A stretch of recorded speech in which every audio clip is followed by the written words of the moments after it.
Tennessee lawmakers passed a bill this week restricting drag performances either in public or in front of children, immediately leaping to the front of the pack of many different state Republican parties and states pushing to have the demonization of the trans community be their entire legislative agenda. Under what they passed, a first offense would be a misdemeanor crime. A subsequent offense would be a felony carrying a sentence of between 1 and 6 years in prison. If you put on a dress and a wig and makeup and lip sync to a song and dance, and you have the temerity to do that twice, you could spend 6 years in prison in this, the freest of nations.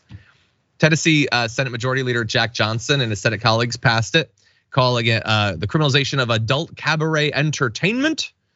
It defines such entertainment as including adult-oriented performances by strippers, go-go dancers, or, and this is where it gets super broad, male or female impersonators. What does that mean? I probably have as little of an idea as they do. Presumably, if a woman were to put on male clothing, she would be impersonating a male under this. Seems kind of broad, I think. But anyway, many performers and civil rights groups have, I think, rightly condemned these regulations, saying they're unconstitutional, redundant under existing obscenity laws, and would lead to further harassment and violence against gay and transgender people. That is almost certainly one of the consequences, and I'm sure that's not lost on any of the Republicans vigorously supporting this. Yeah, definitely unconstitutional, and Republicans know this is just symbolic, right? They're just trying to play to their right-wing base, the religious right-wing base, evangelicals. It doesn't even seem sort of practical. And again, I sort of get back to, well, Republicans used to stand for limited government intrusion, but now you want the arm of government to reach into what kind of shows people go to and whether somebody gets arrested because they're watching a man who's dressed up as a woman or vice versa. That seems like excessive government overreach to me, but whoever said that there wasn't hypocrisy in the GOP? Yeah, 100%. I mean, like, think about how stupid, like they're worried about the impersonation. It was only men in live theater for like thousands of years. Like, this is, they love to like talk about tradition and like the good old days and the way that this was the most common thing in the world. How many of them watched movies about characters of people impersonating? So is Mrs. Doubtfire gonna be burned? I don't, where does this end exactly?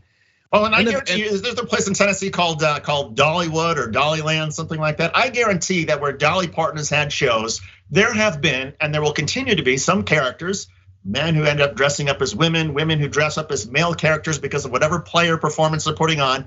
Does this mean now that the police get to go in and descend upon Dollywood and grab the people in the audience and arrest them? How dare you?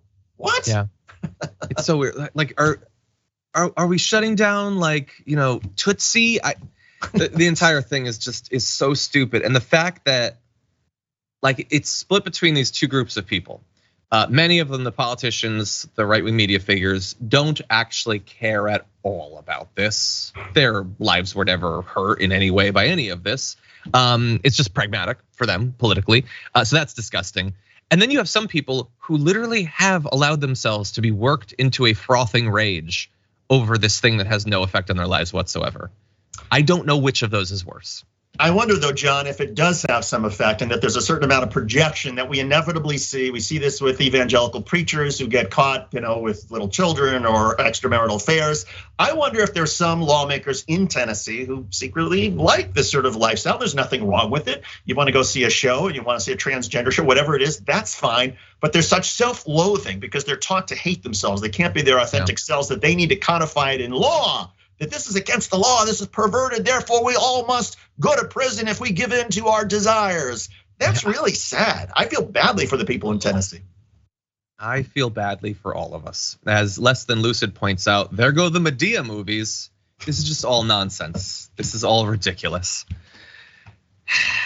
Mr. Mom, we barely knew thee, bosom buddies. This is like the most American thing ever. Rocky Horror Picture Show. Well, don't get them started. They probably hated that for decades. But anyway, God, what a ridiculous country we live in.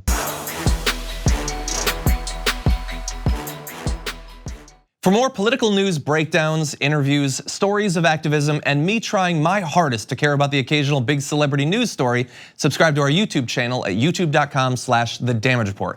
And you can ring the bell wherever it is. so you don't miss anything.